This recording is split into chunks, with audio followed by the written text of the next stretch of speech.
Ya udah bukan rahasia lagi kalau emas adalah jenis logam mulia yang paling digemari oleh masyarakat, baik untuk investasi maupun digunakan sehari-hari ya. Dan kini harga emas terus mencapai titik tertingginya. Situasi global yang sedang tidak kondusif akibat pandemi COVID-19 akhirnya nih membuat harga emas mencetak rekor tertingginya sepanjang masa. Dan kami ajak Anda untuk melihat rangkuman soal investasi emas yang kian berkilau nyatanya. Oke, kita lihat ini dia data dari website Logam Mulia Indonesia. Harga emas sejak 2 tahun terakhir, 1 Juli 2018, 28 Juli 2020 ini, saya nggak bisa coret-coret ya.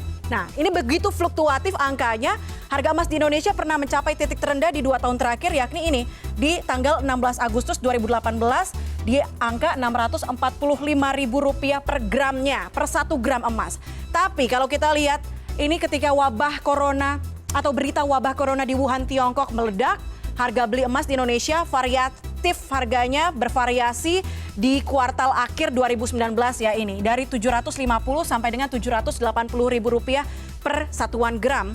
Nah, emas ini kan safe haven ya. Biasanya orang berinvestasi ketika emas, ketika mereka menyadari gitu, ada dalam masa kritis. Nah, ketika masuk ke pandemi, sudah tahu beritanya di mana-mana. Orang cenderung berinvestasi ke emas daripada investasi lainnya yang dianggap high risk. Nah, kemudian kalau kita bergeser lagi di 2020, kita lihat di awal masa PSBB Jakarta, 10 April.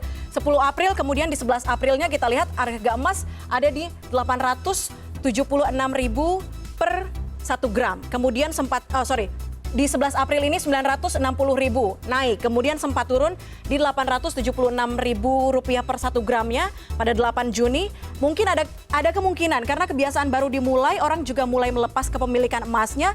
Jadi bisa jadi ini faktor internal yang menyebabkan sempat turun di luar harga emas dunia yang juga ikut turun. Tapi setelah tanggal 8 Juni menurun, harga emas kemudian langsung naik terus menguat sampai dengan hari ini. Rekornya hari ini sempat menyentuh angka Rp1.022.000 per gramnya. Nah, kita lihat berikutnya. Ini dia, kondisi pandemi bisa jadi salah satu alasan ya kenapa harga emas meroket. Kalau kita lihat ada ketidakpastian kondisi global sebagai salah satu faktor melonjaknya harga emas.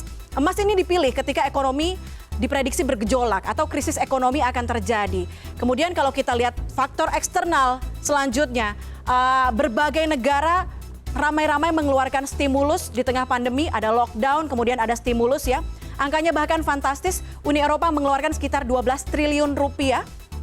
Sementara Amerika mengeluarkan 30, yang tadi Uni Eropa, angkanya 12.000 triliun rupiah. Sementara kalau Amerika 32.000 triliun rupiah untuk insentif penanganan corona.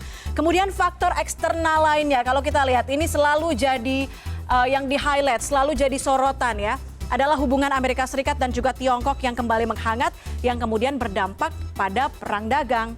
Nah, kalau kita udah lihat penyebab melonjaknya harga emas, sekarang naik nih harganya. Tapi melihat sebelum Anda memutuskan untuk berinvestasi emas, ini adalah beberapa tips ya, agar aman dan juga untung dalam berinvestasi emas. Yang pertama, pastikan ini dia, cek harga di laman www.logamulia.com. Ini laman resmi milik Antam, jadi Anda bisa mengetahui harga emas setiap harinya. Kemudian jangan lupa beli emas di toko yang terpercaya, jangan di toko yang abal-abal atau mungkin online shopping yang nggak jelas gitu.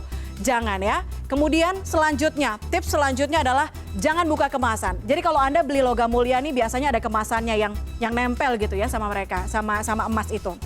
Nah, karena kemasan yang rusak ini ternyata bisa menurunkan harga jualnya. Kemudian ada lagi, sertifikat emas ini jangan sampai hilang. Karena kalau ini hilang harganya pasti turun banget. Dan ini adalah penjamin keaslian emas batangan. Dan tips berikutnya mungkin ya kalau mau investasi emas belinya jangan perhiasan, belinya emas batangan atau logam mulia ya. Tapi yang harus digarisbawahi, emas memang tidak beresiko kehilangan nilai di tengah gejolak pasar keuangan, tapi emas bisa saja tidak lagi menjadi aset safe haven ketika kondisi sudah dianggap aman. Toh kita semua maunya aman kan?